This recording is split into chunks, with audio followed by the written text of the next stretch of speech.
Jhansi ward number 32 के सभासद प्रत्याशी रघुवीर पाल की ओर से झांसी की सभी जनता व नगरवासियों देशवासियों को नव वर्ष मकर संक्रांति व गणतंत्र दिवस की हार्दिक शुभकामनाएं और सभी को इस नव वर्ष की ढेर सारी बधाइयां।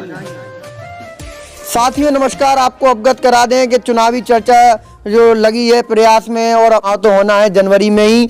हालांकि आपको बता दें कि आज हम बैठे वार्ड नंबर 32 में और यहां से रघुवीर जी जो आगे हैं प्रत्याशी के रूप में और सबसे ज़्यादा कर्री दावेदारी वार्ड में इनकी चल रही है और आपको अवगत भी कराया था एक इंटरव्यू के माध्यम से। और जिन लोगों को आप दिखा दें जो देखो जो बैठे हुए थे, आग जल रही थी तो हम लोग आज अचानक से आए हुए हैं तो ये सभा से जुड़ी हुई है।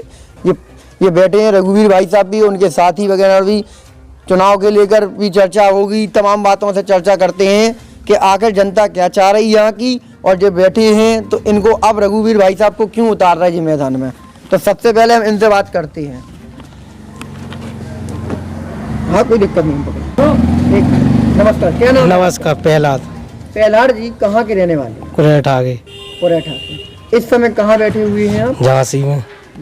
आज रघुवीर भाई साहब के यहाँ आप आए बैठे हुए हो ये चुनाव मैदान में, क्या लगता है आपको किस विचारों को लेकर ये चुनाव मैदान में आ रहे हैं और क्या चुनाव मैदान में आकर ये उतरेंगे खरी अपने मुद्दों पर और कुछ हम आपसे जानना चाहेंगे? उतरेंगे मुद्दों पर।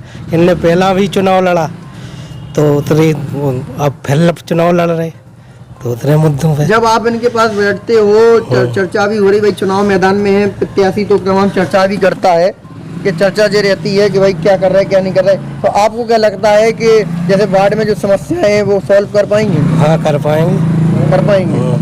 और भी लोग हैं कुछ बता पा रहे हैं कुछ नहीं भी बता पा रहे हैं। क्या नाम है? अरविंद वर्मा। अरविंद जी कहाँ के रहने वाले हैं? मुस्तरा के हैं। मुस्तरा के। तो आज आप यहाँ बैठे हुए हो, रघुवीर भाई साहब चुनाव मैदान में ही, क्या कहोगे उनको लेकर चुनाव में? वो जीतेंगे, जिताना है उनको,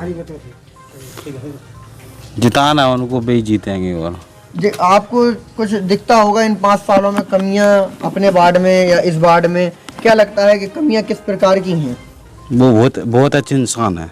नहीं कमियों के बारे में बात कर रहे हैं हम। कमियों तो बहुत आएंगी लेकिन अभी पूरा करेंगे, वो ही करेंगे पूरा, कमियां और कोई नहीं कहा वो ही कर पाएंगे।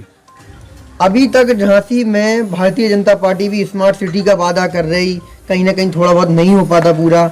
जो वार्ड में समस्या है वो क्या है सबसे ज्यादा? वार्ड में समस्या में बैठी है, क्या लगता है क्या क्या दिक्कतें हैं उधर पर?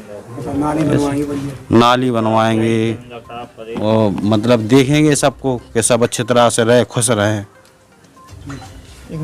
फर्श दोगड़ी पड़े, चटाने हटाने सही नहीं है और क्या बता, यानी काफी समस्या का सामने है। अब हम हालांकि वार्ड नंबर 32 में चर्चा भी हुई और चर्चा के साथ 4 लोगों ने यहाँ पर बोला। अभी फिलहाल रघुवीर भाई साहब के लिए ही बोल रहे सब लोग, लेकिन समस्या एक बात की और है वार्ड के अंदर कि वहाँ की जो चर्चा थी चाय की तरफ की, तो उन लोगों ने भी कही कि भाई रघुवीर भाई साहब हैं, मुद्दा भी चारों तरफ है। ऐसी क्या बातें हैं और आगामी चुनाव भी निकटतम आ रहा है, पार्टी से क्या संदेश है, बहुत से मुद्दे उठ रहे हैं क्योंकि अब चुनाव भी निकट आते जा रहे हैं। सब प्रत्याशी भी सोच रहे हैं, तो हम भी अब रघुवीर भाई साहब हमारे पास बैठे हैं, आज हम उनसे जानते हैं कि उनके सूझ विचार किस राहों पर अब आगे बढ़ रहे हैं, पार्टी से क्या संदेश मिल रहा है उन्हें। और चुनाव मैदान में यदि वो पार्टी विशेष से जो चुनाव लड़ेंगे तो जनता के लिए जो मुद्दे अभी उनके विचारित आ रहे हैं या और भी परेशानियां उन्हें मिली होंगी क्योंकि अब वार्ड में घूमे, वो पूरी जानकारी लेते हैं। वार्ड वासियों को नव वर्ष की शुभकामनाएं देता हूं।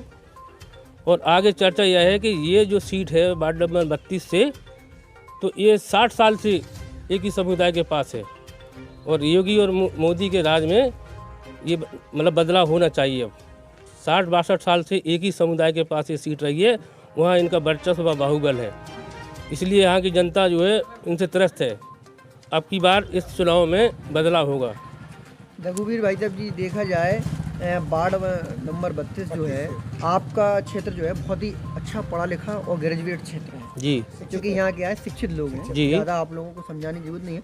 तो क्या लगता है पार्टी विशेष जो इतने टाइम आपकी सरकार भी चाह रही है कि 2000 यानी जनवरी में 23 में ही चुनाव निपट जाएं, आप जब जा रहे हैं वार्डों में तो ऐसी कोई मूलभूत समस्या सामने आई जिसको सोचकर लग रहा हो कि अब चुनाव मैदान में और कस के उतरना चाहिए? देखो, मैंने पहले बता दिया कि जनता हमेशा बदलाव चाहती है। और मैं आपसे ये बोल रहा हूँ कि मेरी उम्र मतलब 45-46 की है।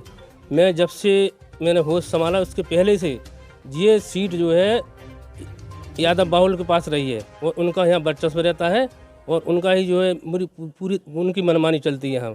चाहे वो लाइट लगवाएं, चाहे खड़ंजे बनवाएं ना बनवाएं, कोई कह नहीं सकता उनसे।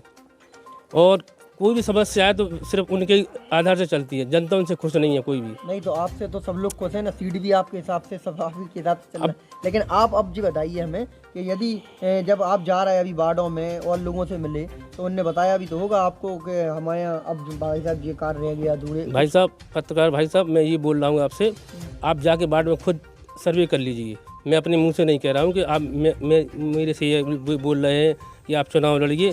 आप खुद जाके वहाँ चर्चा कर लीजिए आगे। भाई हर कोई ये चाहता है कि